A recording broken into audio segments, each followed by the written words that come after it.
Tayo po ay magbubuklat.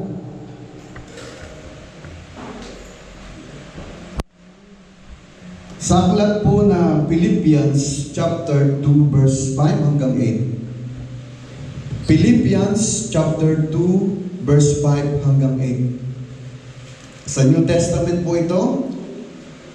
At ang sabi po sa Tagalog, magkaroon kayo sa inyo ng pag-iisip na ito'y na kay Kristo Jesus din naman, na siyang bagamat nasa anyong Diyos, ay hindi niya inaaring isang bagay na nararapat panangnan at ang pagkapantay niya sa Diyos. Panangnan. Amen. Kundi bagkus sinubad niya ito at nagkanyong alipin na nakitulad sa mga tao, nagpalibas ay nasumpungan sa anyong tao, siya'y nagpakababa sa kanyang sarili na masunurin hanggang sa kamatayan, sa kamatayan sa krus. Tayo po ay pumikit at manalangin sa pagkabasa ng salita ng Panginoon. Dakilang Ama sa langit, salamat po Panginoon sa iyong salita na amin pong narinig sa oras na ito. Dalangin ko Panginoon na iyong pong basbasan, hallelujah, ang pangangaral ng iyong salita sa oras na ito. Itago niyo po ako Panginoon sa inyong likuran. Patuloy niyo po ako Panginoon ang punasan ng iyong banal na dugo. Gamitin niyo lamang ako Panginoon bilang iyong lingkod, hallelujah. Itago niyo po ako sa inyong likuran. Ikaw po, Panginoon, ang makita, Panginoon, sa aming kalagitnaan. Hallelujah. Lord, pagpalain mo, Panginoon, ang iyong mga anak. Gawin mo, Panginoon, ang gawain ito upang kami ay lalago at kami ay lalakas bilang isang tunay na iyong anak. Sa pangalan mo, Jesus, sinangkin namin ang lahat ng tagumpay. Ang lahat po ay magsabing, Amen and Amen. At bago ka upo, kamayan mo ulit ang mga katabi mo sa likod, sa harap. Sabihin mo, I'm glad you are here.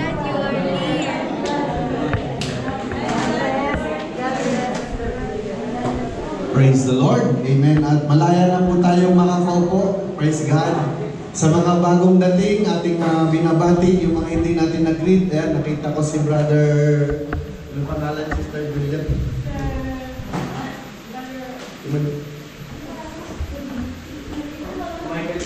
Brother Michael. Ayan. Praise God. So welcome ulit. Praise the Lord. At Sister Knox, pakialis na nga yung echo nito sa puti. Praise the Lord. Praise God. Amen. Sa may mixer. Sa baba. Sa mixer. Praise God. Amen. Amen. So palakpak po tayo sa ating Panginoon. Hallelujah! Praise God. Huwag niyo po akong tutulugan sapagkat alam natin ang oras ngayon ay peligro. Oras ng kainan. Amen. At sa oras po ito, tayo muna ay kakain ng spiritual food. Bigyan po natin ng focus o attention ay humina. Praise, okay na? Yeah, praise the Lord. Bigyan po natin ng oras ang pakikinig ng salita ng Panginoon. Lahat ng uhaw, magsabing praise the Lord. Praise the Lord.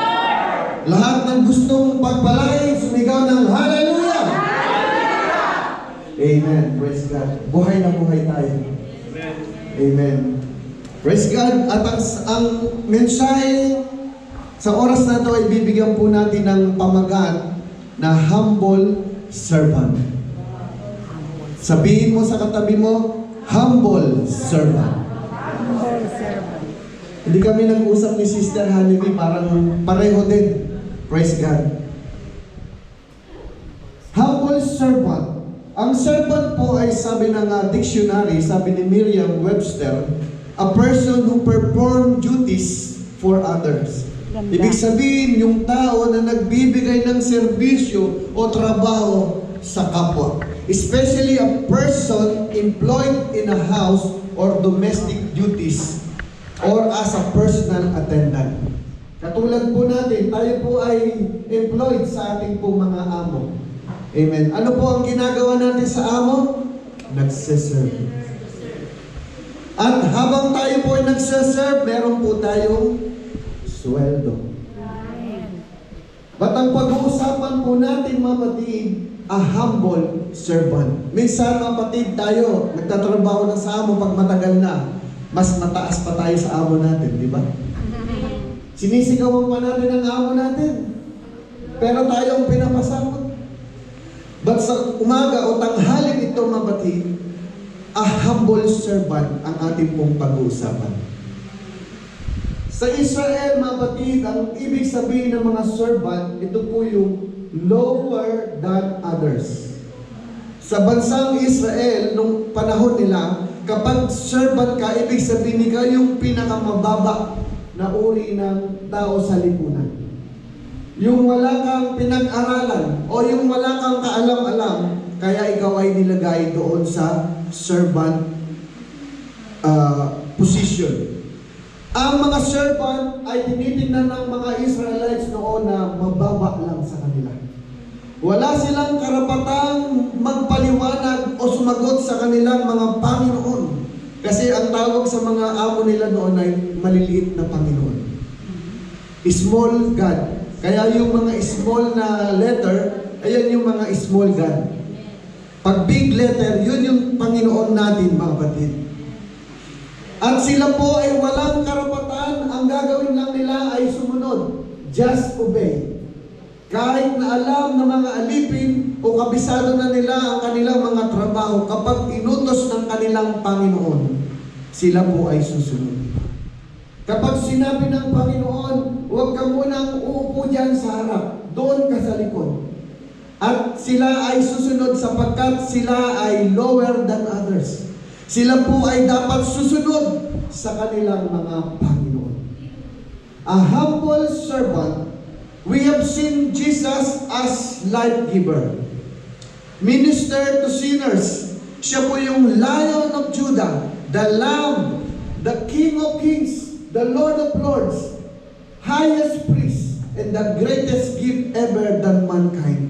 But this afternoon, mga kapatid, we will see Jesus in a way that make us uncomfortable. We will see Jesus as a servant.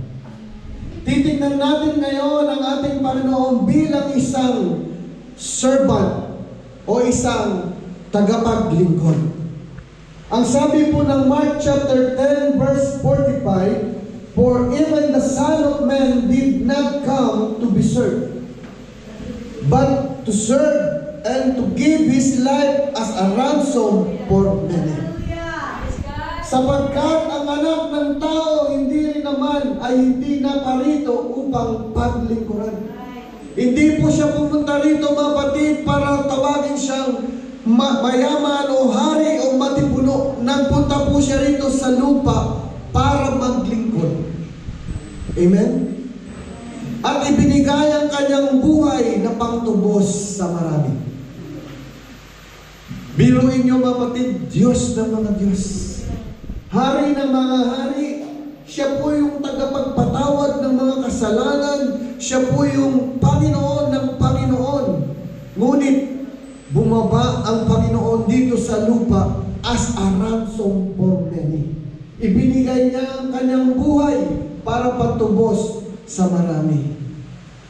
We are to be imitators of Christ. Kailangan natin, mga kapatid, dapat tayong maging katulad ni Kristo. At bilang isang Kristiyano, dapat din nating ipamuhay ito. Amen. Ang mga Kristiyano, dapat, mga kapatid, tayo po ay meron pong humble servant. Hindi po tayo ang pinagsisilbihan, mga kapatid. Meron mga matataas na leaders na hindi na mautusan. Meron na mga marurunong, hindi na makapaglinis ng CR. Meron ng magagaling, hindi na mapagsabihan. Dahil meron na silang sinasabi sa gawain ng Panginoon. Dapat tayong maging katulad ng ating Panginoon na siya po ay Diyos na bumaba sa lupa at hinubad niya ang kanyang pagka-Diyos. At siya po ay nakasalumuha dito po sa mundo.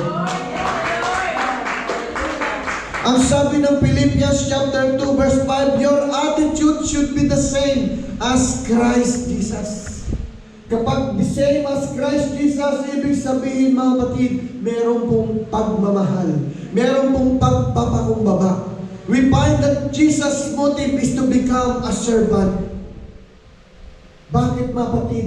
Nakita natin nagkaroon po siya ng pusong paglilingkod. Dahil mga kapatid, sa pagmamahal natin. Pagmamahal niya sa atin mga kapatid. Dahil sa pag-ibig sa atin, kaya siya nagpakababa. And mga kapatid, isang question, what is your motive for serving God? Isa pong katanungan mga kapatid, ano ang iyong motibo sa paglilingkod sa Diyos? The question is, are you serving really God? Jesus came to serve and to give His life as a ransom for many. Nagpakababa siya mga kapatid, isinacrifice niya ang kanyang buhay para sa ating lahat dahil sa kanyang pagmamahal. Tayo mga kapatid, meron ba tayong pagmamahal sa ating Panginoon kung bakit narito ka ngayon? Kung bakit naglilingkod ka ngayon? Meron ba tayong pusong pagmamahal katulad ng ating Panginoon? Dapat meron tayo palang puso mga kapatid na pag-ibig. Meron tayong humble servant. At hindi tayo mga kapatid nagiging mas mataas pa sa kapwa natin. Wala pong mas mataas mga kapatid. Tayo po'y pantay-pantay. Kung ano man ang naging katayuan natin sa lipunan o sa mundong ito mga kapatid o sa church, pantay-pantay pa rin tayo mga kapatid sa harapan ng Panginoon.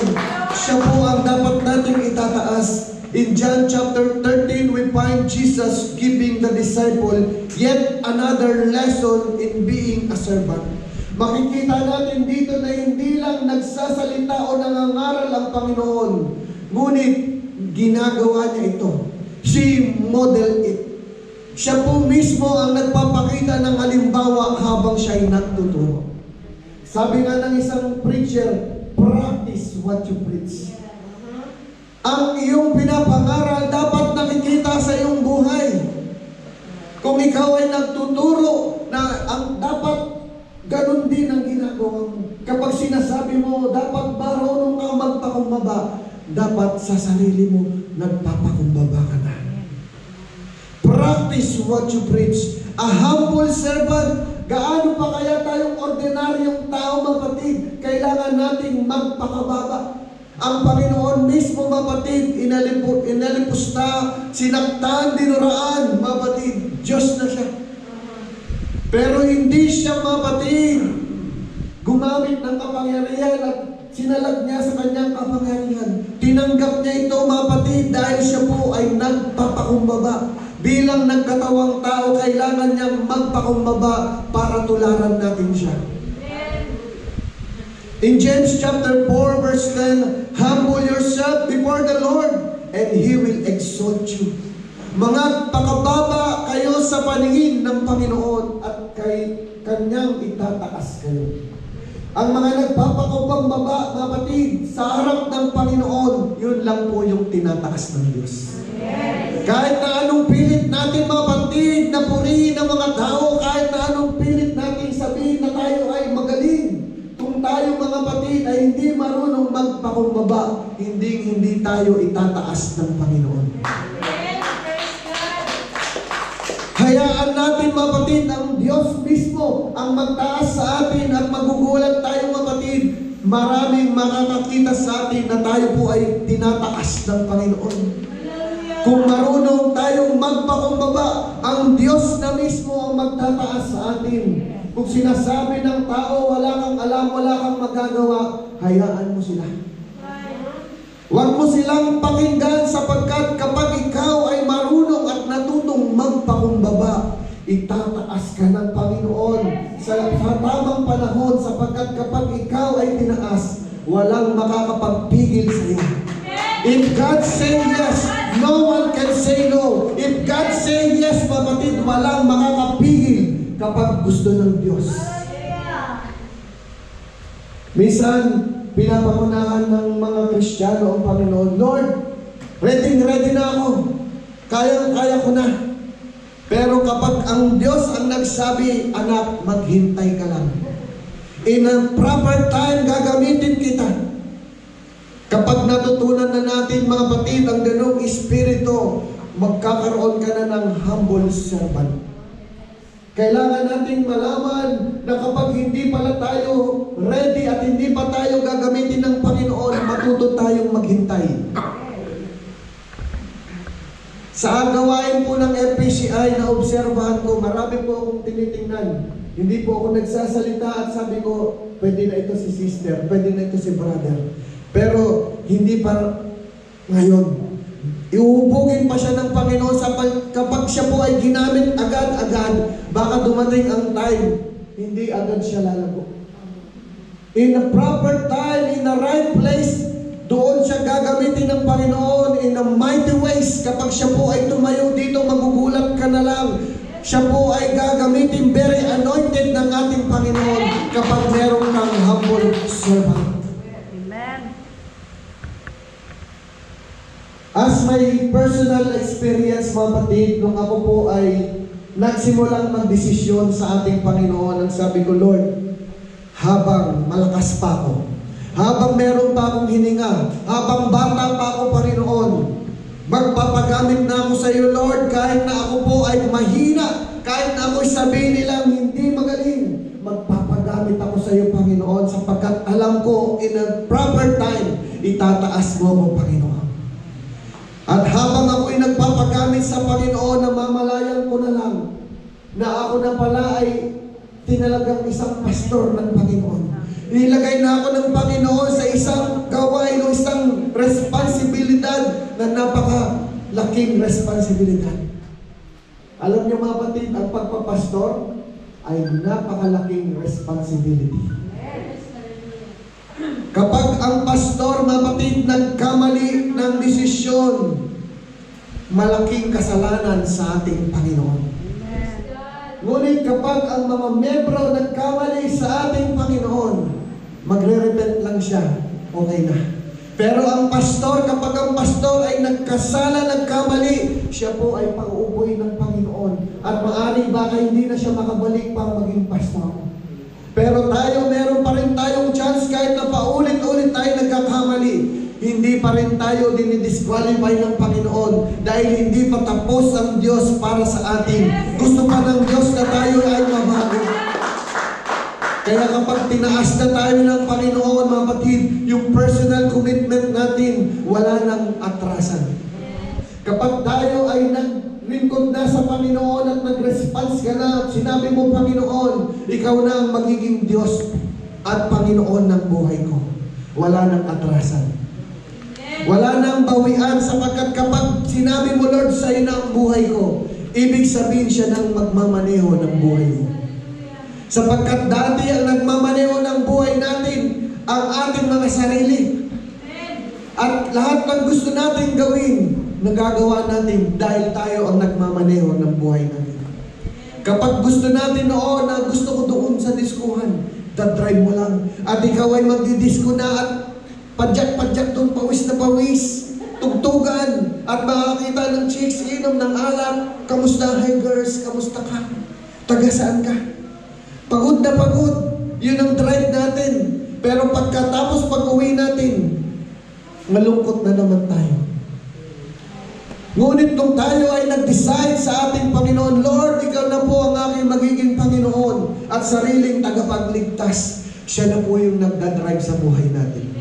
Siya na po yung nangunguna sa buhay natin sapagkat siya na po ang naglilid sa lahat nating landasin sapagkat siya po ang liwanag sa ating landas at ilaw sa ating lakaran. Minsan mga kapatid, ang tao madaling maghusga sa kapwa. Minsan sa appearance pa lang, hinuhusgahan na natin. Pagpasok pa lang sa isang lugar o kaya sa isang bangko, merong matanda na naglalakad at ang suot niya ay tsinelas lang at t-shirt at may hawak na bayong. At ikaw ay nakakita ng matanda at sabihin mo, hindi man lang nag-ayos ng matandang to, napaka-sosyal ng bangko ito, nakabayong lang. Ang baduy-baduy naman, prom day, sigurado wala itong pera. Ngunit nang pumila yung matanda, inilabas ang laman ng bayong at nakita nung nagja-judge, tag-100,000. At ang sabi niya, naku, mayaman pala yung matanda. Nagkamali ako ng husga sapagkat tinignan ko siya sa kanyang personal appearance. Kaya minsan, mapatid, kapag nakakita tayo, mapatid, ng itsura, huwag nating husgahan. Sapagkat hindi nababase sa itsura o personal appearance ang tunay na pagkatao ng isang tao. Minsan, yung mga hindi na magagandang damit, sila pa yung mayaman. Sila pa yung mga milyonaryo. Yung amo ko, simple lang magdamit. Nakikipag-usap sa amin, uupo minsan, kakain pa sa harap namin, makikipagkwentuhan pa. At nung nalaman ko, ang dami palang pag-aari ng amo. Meron pa silang hospital, meron pa silang mga farm, meron pa silang mga bahay sa island. Napakayaman pala. Pero pinili nilang maging low profile. Pinili nilang maging mababa sapagkat yun ang kanilang puso. Meron silang humble spirit. Meron pong isang pulubi sa labas ng church at meron pong mga naglalakad na mga leaders. At habang sila po ay papasok na sa church, nadadaanan nila yung pulubi. At sabi ng pulubi, palimos, palimos. At dinadaanan lang ng mga leaders dahil nagmamadali silang magpunta sa church. At maraming mga leaders, mga kapatiran ay nagdadaan, hindi pinansin yung pulubi. At nung oras na ng church, nagtutugtugan na ang mga musician, praise and worship, at natapos ang awitan, inahanap nila ang pastor. At sabi nila, nasa na si pastor? At maya-maya may naglalakad na pulubi pumapasok sa loob, pinagtitinginan nila. Bakit narito tong pulubi? Nakakadiri naman, ang baho-baho. At nagulat sila, dire-diretso yung pulubi at pumunta ng altar at nagsalita, purihin ang Panginoon. Nagtataka pa rin sila. Napakabuti ng Panginoon. Nagtataka pa rin sila. Habang nagsasalita siya, tinanggal niya yung bigote niya, peki lang pala. Tinanggal niya yung buhok niya, wig lang pala. Tinanggal niya yung damit niya, nakapolo siya. Nilinisan niya yung mukha niya at nagulat ang lahat, siya pala yung pastor nila. Tinignan ng pastor nila kung totoo merong mga pag-ibig yung kanyang mga leaders, yung kanyang mga membro, pero napansin niya kahit isa, walang tumulong sa kanya. Hindi nasusukat sa posisyon, mapatid, ang ating mga gampani sa church. Nasusukat, mapatid, ang ating pong ginagawa sa pamagitan ng pag-ibig natin. Minsan, may mga nangangailangan, meron naman tayo, hindi natin tinutulungan. Minsan, mapatid, meron talagang importante o very emergency, kaya naman natin i-provide. Iniisip natin sa